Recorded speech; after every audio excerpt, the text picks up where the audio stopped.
Barely a week after the government announced stringent regulations on the electronic media for the mandatory allocation of airtime for government programs, another set of regulations have been drafted.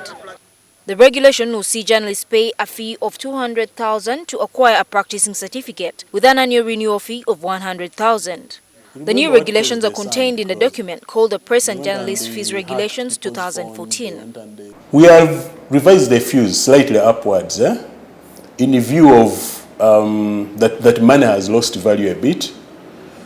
But this money is going to be used to run the activities of regulating the media in Uganda. Journalists fresh from school will also be required to pay enrollment fees amounting to 85,000 shillings. The head of communications at the Office of the Prime Minister, Moses Watasa, says this is geared towards restoring sanity in the journalism profession.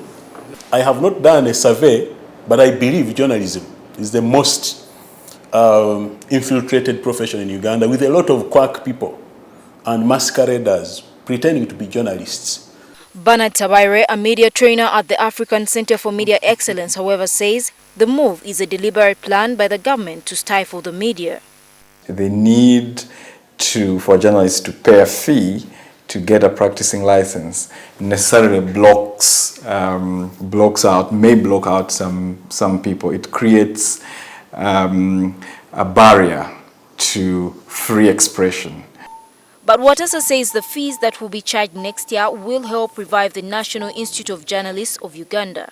All practicing journalists will be required to pay these fees. NTV has also seen a copy of another document called the Press and Journalist Instrument, signed by the Minister of Information and National Guidance, Rose Namayanja.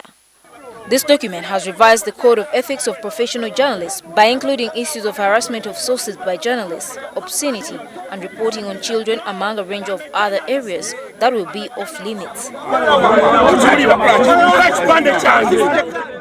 The new regulations also prohibits journalists or editors from unreasonably persisting on questioning, telephoning, pursuing, or photographing a person who has asked the journalist to desist from doing so.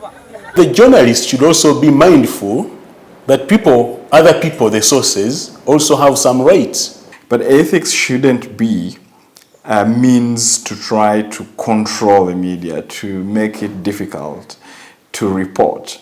The revisions are already operational. Some political observers have suggested that the move is aimed at gagging the media ahead of the 2016 polls.